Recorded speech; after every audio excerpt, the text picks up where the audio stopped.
खुश रहने के लिए कोई वजह हो यह ज़रूरी तो नहीं, कभी कभी बेवजह भी मुस्कुरा लिया करो। जब भी कभी मन उदास हो बस एक काम किया करो, दुनिया की भीड़ से हटकर खुद को थोड़ा वक्त दिया करो। लगती है कि ये विजुअल इम्पेयर्ड के एरिया में काफ़ी बड़ा इंस्टीट्यूट है, तो जाहिर सी बात है कि जितने भी हमारे कंट्री के हर एक विजुअल इम्पेयर्ड कहीं ना कहीं NIVH के बारे में सुने होंगे और कहीं ना कहीं परिचित होंगे। तो जी, मैं NIVH देहरादून में फ़िलहाल अभी special BEd for visually impairment में स्पेशल बीएड में हूँ। अभी मेरा बीएड सेकेंड ईयर चल रहा है कि सारी फैसिलिटीज़ VI के लिए ही होंगी, तो और है भी, मैंने ऐसा फील किया। 91.2 NIVH हेलोदून लेकर आया है अपने आप में एक अनोखी और दिल को छू जाने वाली कार्यक्रमों की सीरीज मेरी बात। उम्मीद है दोस्तों इस कार्यक्रम को आपका ढेर सारा प्यार मिलेगा और कहीं ना कहीं हम सभी को जिंदगी को देखने समझने का नया नजरिया सिखला जाएगा ये कार्यक्रम। तो सुनिए प्रोग्राम मेरी बात के नित नए एपिसोड्स हर मंगलवार और शुक्रवार को सुबह 7:30 बजे व पुनः प्रसारण शाम 7 बजे।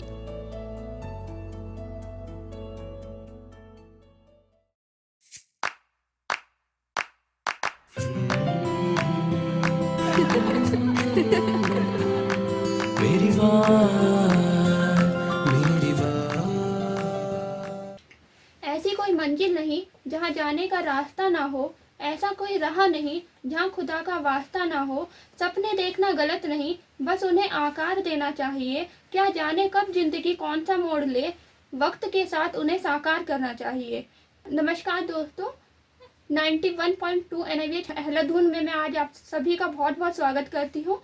मैं हूँ राखी और मेरी बात कार्यक्रम में मेरे साथ है खुशबू, जिनसे आज हम रूबरू होंगे।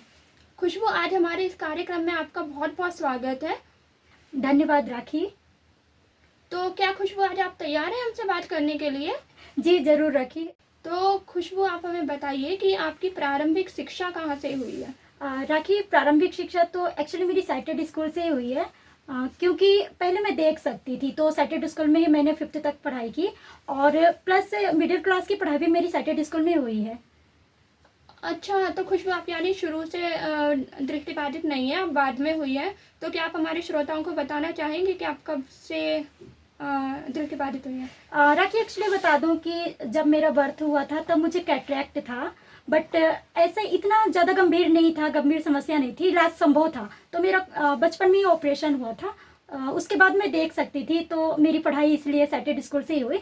और उसके बाद मुझे ग्लूकोमा की प्रॉब्लम हो गई, समथिंग मैं 12 साल की थी तो ग्लूकोमा की प्रॉब्लम हो गई और तब मैं 9th क्लास से दृष्टिबाधित स्कूल में पढ़ाई करने लगी। अच्छा, तो दृष्टिबाधित विद्यालय में आपका अनुभव कैसा रहा?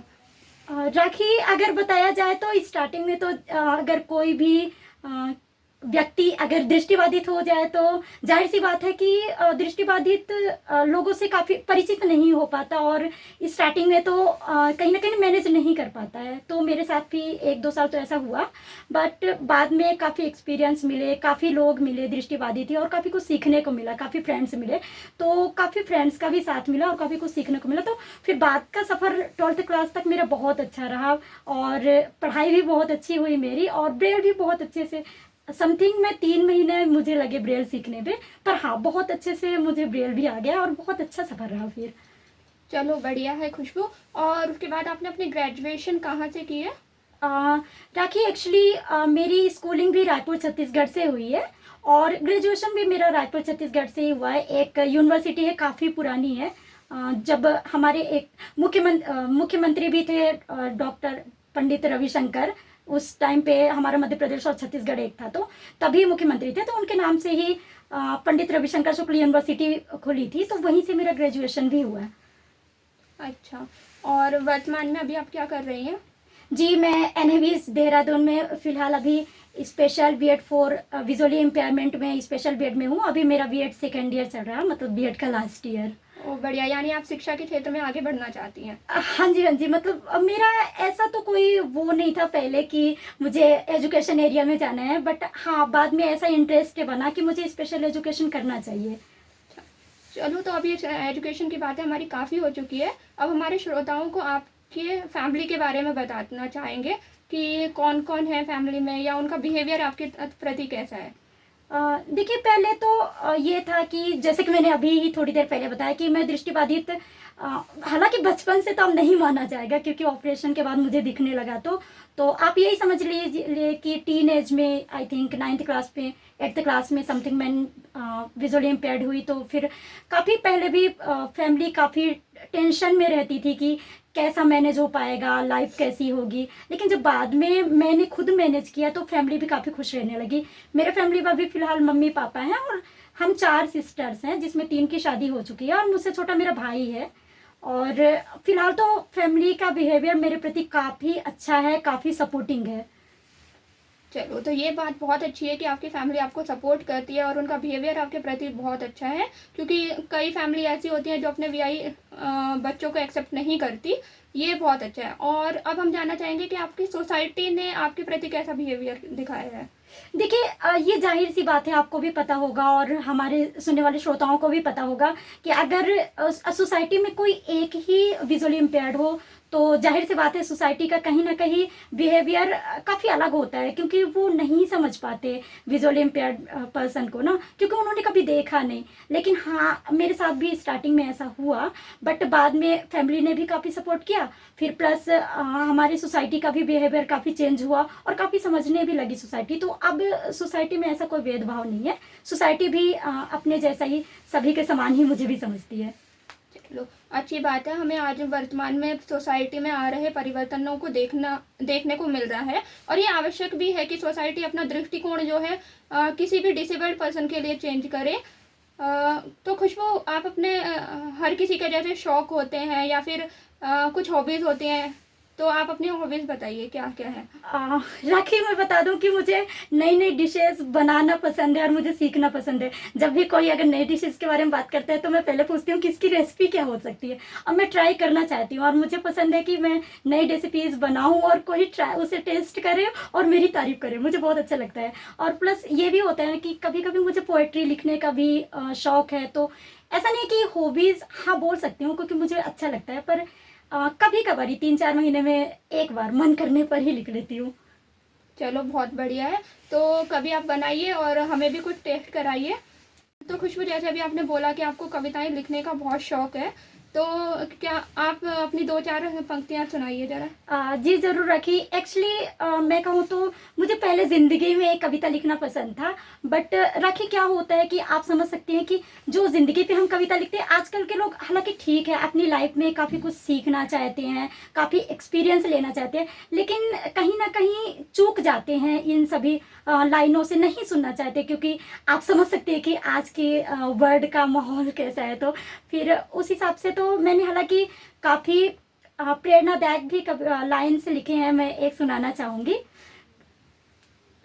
खुश रहने के लिए कोई वजह हो यह ज़रूरी तो नहीं, कभी कभी बेवजह भी मुस्कुरा लिया करो, जब भी कभी मन उदास हो बस एक काम किया करो, दुनिया की भीड़ से हटकर खुद को थोड़ा वक्त दिया करो। क्या बात है खुशबू, बहुत बढ़िया। खुशबू, अभी तक हमने आपके फैमिली के बारे में बात कर ली, एजुकेशन के बारे में बात कर ली, पर मैं तो ये पूछना ही भूल गई कि अभी आप कहाँ से बिलोंग करती हैं? राखी, मैं एक्चुअली मध्य प्रदेश में एक ज़िला है रीवा, मैं मध्य प्रदेश में रीवा ज़िला से बिलोंग करती हूँ। क्या बात है, आप रीवा से बिलोंग करती हैं? और रीवा की कोई फेमस चीज़ का नाम बताइए, क्या है?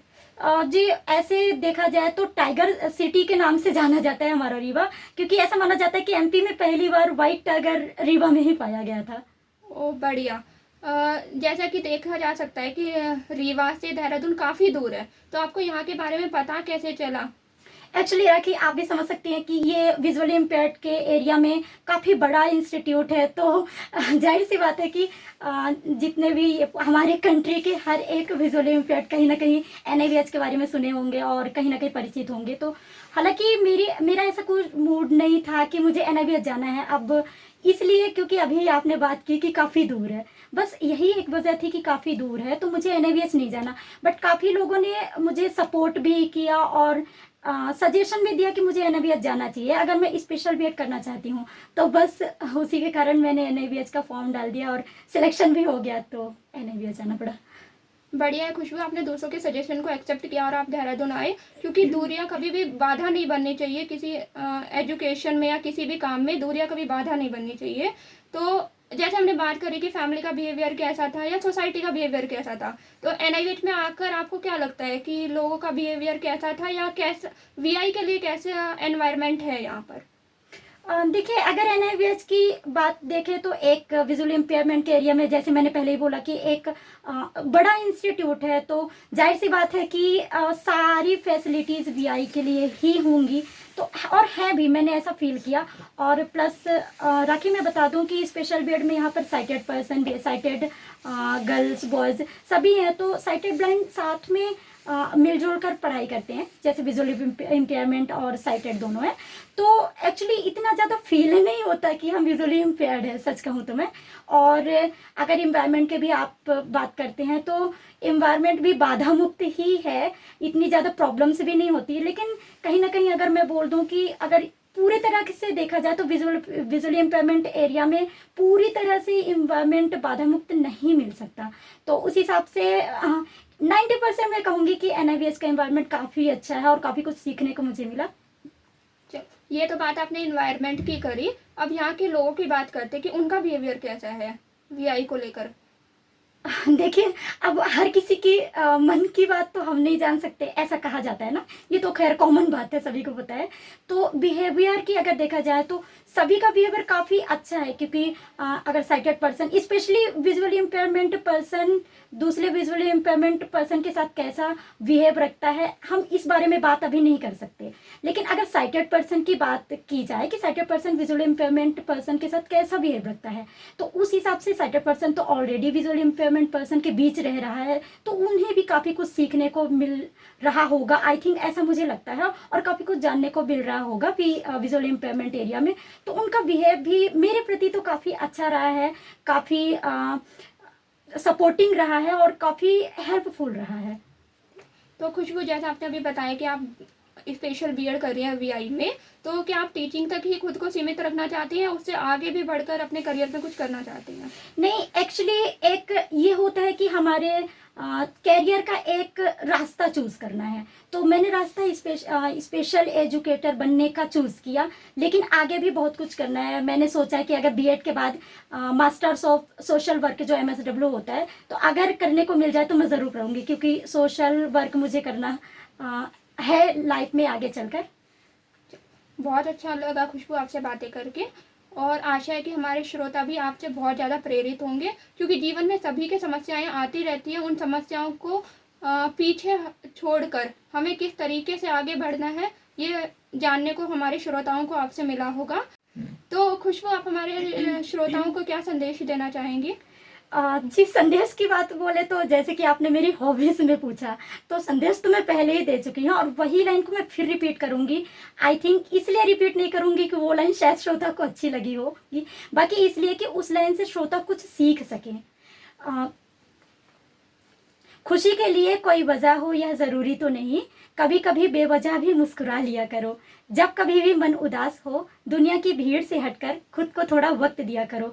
तो जी श्रोतागण, मैं यही कहूँगी कि जैसे राखी ने भी बोला कि परेशानियाँ तो हर किसी के लाइफ में आती ही रहती हैं, लेकिन परेशानियों से उभरना ही ज़िंदगी होती है।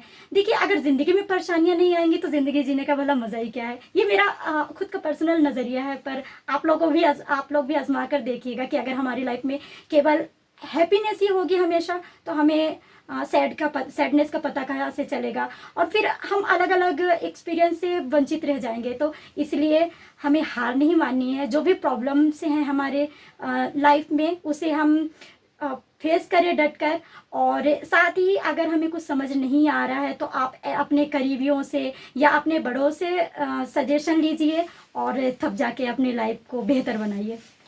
बहुत बढ़िया खुशबू, आपके विचार बहुत अच्छे थे। आशा है आपके संदेशों से हमारे श्रोता बहुत ज़्यादा प्रेरित होंगे, और वो भी अपने जीवन के संघर्षों को दूर करके उनसे शिक्षा लेकर आगे बढ़ने की कोशिश करेंगे। तो हरिवंश राय बच्चन की 2 पंक्तियों के साथ मैं इस चर्चा को ख़त्म करना चाहूँगी कि कोशिश करने वालों की कभी हार नहीं होती और लहरों से डरकर नौका पार नहीं होती। बहुत बहुत धन्यवाद। तो खुशबू, आज आप मेरी बात कार्यक्रम में हमारे साथ आई, इसके लिए आपका बहुत बहुत धन्यवाद। तो श्रोताओं, इसी के साथ मैं अपनी वाणी को विराम देती हूँ। हम फिर मिलेंगे किसी और कार्यक्रम में किसी और नए व्यक्ति के साथ। तब तक सुनते रहिए 91.2 NIVH हेलो दून। नमस्कार।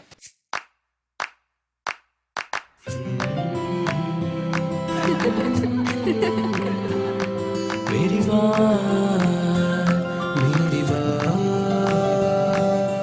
आशाओं की दीप जले एक नई राह संग चले, मिल रही है खुशियों के ये खजाने। जीवन में सच्चा साथ मिले, आओ हम तुम परवाज भरे सतरंगी से सपने हुए सुहाने। दिल की बातें दिल से सुनाने, तेरी मेरी कहानी। दिल की बातें दिल से सुनाने, तेरी मेरी कहानी। मेरी बात, मेरी बात, मेरी बात, मेरी बात, मेरी बात, मेरी बात। दोस्तों, हम आ पहुंचे हैं कार्यक्रम मेरी बात के आज के एपिसोड के समापन पर। लेकिन हाँ, जिंदगी की और भी किताबें हैं जिनके पन्ने पलटने अभी बाकी हैं। उसके लिए करना होगा थोड़ा और इंतजार। कार्यक्रम मेरी बात, जिसमें सुनते हैं आप दिव्यांग जनों के जज्बात, हर मंगलवार और शुक्रवार सुबह 9 बजे, पुनः प्रसारण शाम 7 बजे। ऐसे ही बने रहिए 91.2 NIVH हेलो दून के साथ। नमस्कार।